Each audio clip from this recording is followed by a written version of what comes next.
ایک صحابی نے عرض کی حضور نماز میں دل نہیں لگتا، میرا قرآن پاک میں دل نہیں لگتا، درود و سلام میں دل نہیں لگتا۔ آمنہ کے معصوم لال نے کیا جواب دیا؟ حضور نے فرمایا جا اپنی نظر جا کے پاک کر لے، اللہ کے نبی کا وعدہ ہے تیرا سجدے میں دل لگنے لگ جائے گا۔ جا اپنی آنکھ کو طہارت دے، وضو کرا، نظروں کو پاک کر، اللہ کے رسول کا وعدہ ہے تیرا قرآن پاک میں دل لگے گا۔ جا کے اپنی نظر کو پاک کر، وعدہ ہے تیری زبان پہ درود و سلام جاری ہو جائے گا، اللہ کا ذکر جاری ہو جائے گا۔ میرے بھائیوں، عورت کا پردہ، عورت کا حجاب دین میں اسی طرح فرض ہے جس طرح نماز فرض، جس طرح روزہ فرض ہے، جس طرح زکوٰۃ فرض ہے، اسی طرح عورت کا پردہ بھی فرض ہے۔ اگر کسی گھر میں عورت پردہ نہیں کرتی، اس گھر کے مکین سارے اللہ کے حضور جواب دے ہیں۔ میرے حبیب کریم علیہ السلام نے جس عورت کو پسند کیا، جس عورت کی تعریف کی، جس عورت کے بابت میرے نبی نے ارشاد فرمایا، وہ بڑے خوبصورت لفظ ہیں، صاحب احکام القرآن نے لکھے ہیں۔ میرے حبیب پاک نے صحابہ کی محفل سجائی، مجمع کھچا کھچ مسجد بھر گئی۔ حضور نے فرمایا بول کے بتاؤ خیر النساء کون سی ہے، عورتوں میں سب سے اچھی بی بی کون سی ہے، بول کر کے بتاؤ۔ حضرت صدیق اکبر سے لے کر مولا علی تک، حضرت علی سے لے کر جناب بلال تک، حضرت سلمان فارسی سے لے کر عبداللہ مزنی تک بھرا پڑا ہے مجمع۔ حضور نے فرمایا بولو سب سے اچھی عورت، سب سے اچھی عورت کون ہوتی ہے؟ ایک صحابی کہنے لگے حضور جس کی نماز قضا نہ ہوئی ہے۔ فرمایا وہ بھی اچھی ہے پر تم میری مراد کو نہیں پہنچی۔ ایک نے کہا حضور جو خامد کی تابع دار ہو۔ فرمایا وہ بھی اچھی ہے پر تم میری مراد کو نہیں پہنچے۔ ایک صحابی نے کہا یا رسول اللہ جو پاک دامن ہو۔ حضور نے فرمایا تم میری مراد کو۔ حضرت علی فرماتے ہیں جب سب کے جواب غلط ہو گئے تو میں، قد میرا چھوٹا تھا، میں پیچھے بیٹھا تھا، میں گردن جھکا کے پیچھے سے نکل گیا۔ سیدہ طیبہ طاہرہ حضرت فاطمہ الزہرا رضی اللہ تعالی فرماتے ہیں بی بی صاحب کے پاس پہنچا، میں نے کہا فاطمہ حضور نے سوال کیا ہے۔ تو حضرت فاطمہ بھی گویا مسکرا کے کہنے لگی علم کے شہر کے دروازے تو آپ ہی ہیں، تو آپ یہاں آ گئے۔ کہا حضور نے سوال کیا ہے اور مجھ سے لے کر ابو بکر، عمر، عثمان غنی تمام کو کسی کو جواب نہیں آیا۔ حضور نے پوچھا بہترین عورت کون ہوتی ہے، بہترین خیر النساء، بہترین بی بی کون ہوتی ہے؟ تو حضرت سیدہ فاطمہ کہنے لگی علی بڑی سادی سی بات تھی، سادی سی بات تھی، سمجھ نہیں آئی؟ کہ فاطمہ بتلا دو اتنی سادی ہے تو۔ حضرت فاطمہ کہنے لگی سب سے بہترین عورت وہ ہوتی ہے نہ کبھی غیر محرم نے وہ بی بی دیکھی ہو۔ اگلے جملے بھی یاد رکھنے، نہ کبھی غیر محرم نے وہ بی بی دیکھی ہو، اور فرمایا نہ اس بی بی نے کبھی کوئی غیر محرم دیکھا ہو۔ صرف مرد پہ پابندی نہیں کہ وہ عورت نہ دیکھے، فرمایا عورت پہ بھی پابندی ہے کہ وہ بھی غیر محرم کا چہرہ نہ دیکھے۔ فرمایا بی بی نے بھی غیر محرم نہ دیکھا ہو، وہ خیر النساء ہے، وہ سب سے اعلیٰ۔ حضرت علی کہتے میں جھٹ سے آیا، پیچھے بیٹھا، بات ابھی جاری تھی، میں نے ہاتھ کھڑا کر دیا، میں نے کہا حضور میں بتاؤں؟ نبی پاک نے فرمایا بتلاؤ۔ تو کہتے میں نے کہا حضور بہترین بی بی وہ ہوتی ہے جس نے نہ کبھی غیر محرم دیکھا ہو اور نہ غیر محرم نے کبھی اسے دیکھا ہو۔ علی فرماتے ہیں میں نے جواب دیا تو میرے رسول کی آنکھوں میں آنسو آ گئے، حضور روئے اور فرماتے ہنستے مسکراتے اچانک صحابہ کے آنسو برسنے لگے، مجمع پہ کیسا طاری ہو گیا، آنکھیں برسنے لگی۔ ہم لوگ حضور کے رونے پر سکتے میں آ گئے، نظر اٹھائی تو جواب تو میں نے دیا تھا، تعریف میری ہونی چاہیے تھی، شاباش مجھے ملنی چاہیے تھی۔ میرے حبیب نے رو کے آنسو پوچھ کے فرمایا میں تمہیں کہتا نہیں الفاطمہ تو بدعت منی، فاطمہ واقعی میرے جگر کا ٹکڑا ہے، فاطمہ میرے وجود کا حصہ ہے، میں تمہیں کہتا نہیں رہتا؟ کہا فاطمہ میرے جگر کا ٹکڑا ہے۔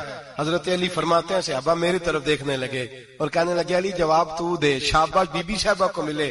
تو کہتے ہیں میں نے کہا حضور روئے ہیں تو آنسو میرے بھی چھلک ہی پڑے ہیں۔ فرمانے لگے لفظ میرے ہیں پر سوچ اس بیٹی کے ہے جس کی تربیت محمد عربی نے فرمائی ہے۔ فرمایا جملے میرے ہیں، ناقل میں ہوں، بات میں بیان کر رہا ہوں، لیکن پیچھے سوچ اس نور والی بیٹی کی ہے جس کو اپنے گھر کے اندر رہ کے آنگن میں رکھ کے رسول پاک نے پرورش فرمائی۔ حضرت فاطمہ فرماتی ہیں حضرت علی میرے پاس دوڑے آئے اور کہنے لگے فاطمہ چل مسجد، پتہ نہیں حضور کو کیا ہو گیا ہے۔ حضور رو کے بحال ہوگا، اور حضور حجرے میں رو رہے اور ہچکیوں کی آواز مسجد میں آ رہی ہے، چل ذرا چل کے حضور کی بات دیکھ کیا ہوا ہے، ہماری تو طاقت نہیں اندر جانے کی۔ سیدہ طیبہ طاہرہ حضرت فاطمہ جھٹ سے پردہ اوڑا، حاضر خدمت ہوئی، اندر گئیں، کہتی ہیں حضور کے کندھے پہ ہاتھ رکھا تو محبوب بیٹی کے ہاتھ کی ٹھنڈک محسوس کی، سر سجدے سے اٹھایا، فرمایا فاطمہ آ گئی ہو؟ حضور آئی، فرمایا چل بیٹی تو بھی ہاتھ اٹھا اور میری امت کی بیٹیوں کے لیے دعا مانگ، چل تو بھی ہاتھ اٹھا میری امت کی بہنوں ماؤں کے لیے دعا مانگ۔ محبوبہ کیا ہوا؟ میرے حبیب نے فرمایا رات مجھے دکھایا گیا ہے دوزخ میں کچھ بیبیاں ہیں، ان کے بال فرشتوں نے باندھے ہوئے ہیں اور انہیں گرز مار رہے ہیں، وہ چیختی چلاتی ہیں اور مدد کے لیے پکارتی ہیں، وہ بڑی تکلیف میں ہیں۔ تو بی بی صاحب عرض کرتے ہیں یا رسول اللہ ان کی غلطی کیا ہے؟ تو میرے نبی نے فرمایا وہ باریک دوپٹہ اوڑھتی تھی، وہ باریک دوپٹہ اوڑھتی تھی، ان کے بال چمکتے تھے، غیر محرموں کی نظر پڑتی تھی، انہیں دوزخ میں سزا ملے گی، وہ چلائیں گی، چیخیں گی، ان کی مدد کو کوئی نہیں پہنچے گا، چل تو ہاتھ اٹھا دعا مانگ۔ حضرت فاطمہ امت کو پیغام دیتی ہیں پردہ اوڑھ لو، حجاب میں آ جاؤ، اپنے آپ کو رسول اللہ کی بارگاہ میں جھکا دو۔ میرے بھائی آج دن بدن جیسے جیسے لوگ کہتے ہیں ڈگریاں بڑھ گئیں، لیکن اس کے ساتھ ساتھ بیویوں کا حجاب اتر گیا، سڑکیں بھی بھر گئیں۔ میرے بھائی ہر محکمے میں عورتیں بیٹھ گئیں، ہر جگہ بیبیاں آ گئیں، بینک میں عورتیں آ گئیں، پلازوں میں عورتیں آ گئیں، دفاتر میں عورتیں آ گئیں، جگہ جگہ گناہ کے یہ اڈے قائم ہو گئے۔ حبیب کریم سید عالم نور مجسم شفیع معظم صلی اللہ تعالی علیہ وسلم نے فرمایا جب بی گھر سے نکلتی ہے شیطان اسے تاڑتا ہے، وسوسہ اندوزی کرتا ہے، عورت نازک ہوتی ہے، عقل کی عادی ہوتی ہے، اس کو لوگ وسوسے میں ڈال لیتے ہیں۔ پاکستان کا تجزیہ نگار کہتا ہے اگر 100% پسند کی شادیاں ہوتی ہیں ان میں 40% لڑکے اپنے گھر والوں کو مجبور کرتے ہیں، 60% لڑکیاں مجبور کرتی ہیں، 60% ان کے اندر ایسی شیطانیت بھری جاتی ہے، کمزور عقل ہوتی ہے، اسے ایسے باغات دکھائے جاتے ہیں، الجھ جاتی ہے، اور جس تیزی سے یہ جعلی نکاح ہوتے ہیں اس تیزی سے طلاق ہوتی ہے۔ وہ بیٹی جو کالج چنگل میں پھنس کے جدت کے چنگل میں اپنی مرضی کرتے ہوئے میدان میں نکلی تھی، ساری زندگی کا دھبا لگا کے گھر بیٹھ گئی۔ لڑکا طلاق دے کے بھی پاک کا پاک ہی رہتا ہے، اور بیٹی کی منگنی بھی ٹوٹ جائے تو لوگ کہتے ہیں کوئی نہ کوئی بات تو ہوگی، ایسے تھوڑی ہو جاتا ہے۔ بیٹیوں تمہیں رسوا کیا جا رہا ہے، بہنوں تمہاری عزت سے کھلواڑ ہو رہا ہے، تمہیں بازار کی زینت بنا کے تمہارے اصل مقام سے تمہیں گرایا جا رہا ہے، تم سمجھ رہے ہو ہم جدید ہو گئی، لیکن تمہارا نقصان ہو رہا ہے، تمہیں رسوا کیا جا رہا ہے۔ آؤ در رسالت مآب پہ، آؤ میرے نبی پاک کے دروازے پہ۔ میرے حبیب نے فرمایا جس بی بی میں 4 خوبیاں ہوں، کتنی ہوں جی؟ یہ آپ نے دعا کرنی، اللہ کرے میری بیٹی میں 4 خوبیاں آ جائیں، اللہ کرے میری بہن میں 4 خوبیاں آ جائیں، اللہ کرے ہماری گھر کی مستورات میں، اونچا آمین کہیے، سب میں 4 خوبیاں، اللہ کرے بھر جائے 4 خوبیاں۔ میرے حبیب نے فرمایا جو بی بی ضروریات دین کا علم جانتی ہو، دوسری خوبی اس بی بی کے اندر یہ ہو کہ وہ بی بی اپنے خامن کو راضی کرنے والی ہو، تیسرا فرمایا اس بی بی میں خوبی یہ ہو کہ اللہ کے محرمات کا خیال رکھتی ہو، حرام میں نہ پڑتی ہو، چوتھا فرمایا پردے کی پابند ہو۔ فرمایا جیسے ہی وہ مرتی ہے عرش کا مالک اس سے حساب ہی نہیں لیتا، اسے بغیر حساب کتاب ہی جنت عطا فرما دیتا ہے۔ جو پردے کی پابند ہو، خامد راضی ہو، محرمات سے بچتی ہو، فرمایا وہ بی بی اللہ تبارک و تعالی اس سے کوئی حساب کتاب بغیر حساب کے اللہ اس کو جنت میں داخل کر دیں گے۔ رب حساب نہیں پوچھے گا۔ اللہ کرے میری بیٹی بھی بغیر حساب جنت جائے، مائیں بہن بیویاں بغیر حساب جنت میں جائیں۔ اللہ کرے ہم سب کے گھروں میں جتنی عورتیں ہیں ان سے کوئی حساب نہ لیا جائے، بغیر حساب ہی جنت میں جائیں۔